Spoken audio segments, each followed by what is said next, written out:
এখান থেকে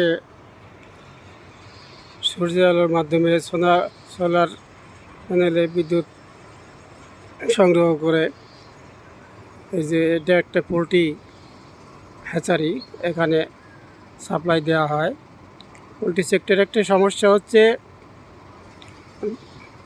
লোডশেডিং হলে অনেক ক্ষয়ক্ষতি হয়ে যায়। যেরকম মেশিনের ফ্রিকোয়েন্সি ঠিক থাকে না, যার কারণে হ্যাচাবিলিটি অনেক কমে যাওয়া, অর্থাৎ উৎপাদন ক্ষমতা কমে যায়। এজন্য নিরবিচ্ছিন্ন বিদ্যুৎ হলে উৎপাদন বৃদ্ধি পায়, যার কারণে কোম্পানি মনে করছে সোলার প্যানেলে যেহেতু লোডশেডিং নাই, এজন্য একটা সোলার প্রজেক্ট করলে ভালো হয়। তাই এই সোলার প্রজেক্টটা করছে।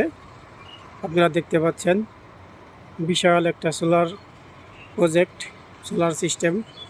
এখানে এটা হচ্ছে কন্ট্রোল বক্স, এখান থেকে সব কিছু নিয়ন্ত্রণ করা হয়।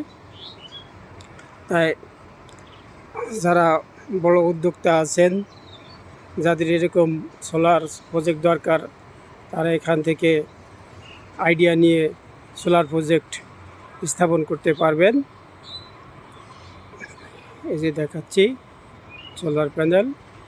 এখানে বাংলাদেশে বিদ্যুৎ উৎপাদন চাহিদার তুলনায় অনেক কম, বিধায় সোলার প্রজেক্টটা অনেকটা সহায়ক ভূমিকা পালন করে।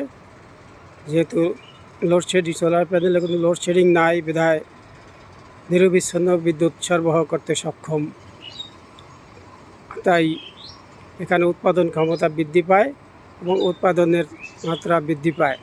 তাই সোলার প্যানেলটা অত্যন্ত উপযোগী, বিশেষ করে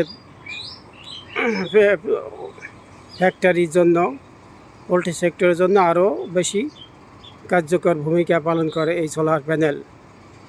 তাই আমি মনে করি যতদূর সম্ভব যারা বড় মালিকানাধীন ফ্যাক্টরি আছে, বিশেষ করে পোলট্রি সেক্টরের জন্য, প্রতিটা প্রজেক্টের জন্য একটি সোলার সিস্টেম, সোলার প্রজেক্ট চালু থাকা বাঞ্ছনীয় বলে আমি মনে করি। এগিয়ে একবারে পোলট্রি সেক্টরগুলোর, বিশেষ করে হ্যাচারি ফার্ম অনেক রিমোট এরিয়াতে করতে হয়। তাই এখানে বিদ্যুৎ ব্যবস্থার অবস্থা তেমন ভালো নয়। এই যে আরেকটা দেখতে পাচ্ছেন, এখানে আমাদের আরেকটি প্রজেক্ট আছে এই বারজলের ওই পাড়ে, হচ্ছে পোলট্রি ফার্ম লাইভ বলার। এখানে লালন পালন করে বাজারে বিক্রি করা হয়।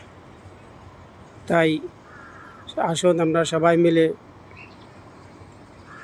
এই পোলট্রি সেক্টরকে উত্তরোত্তর বৃদ্ধি করে বাংলাদেশে আমিষের চাহিদা পূরণে অনেক ভূমিকা রাখবে বলে আমি আশা করি।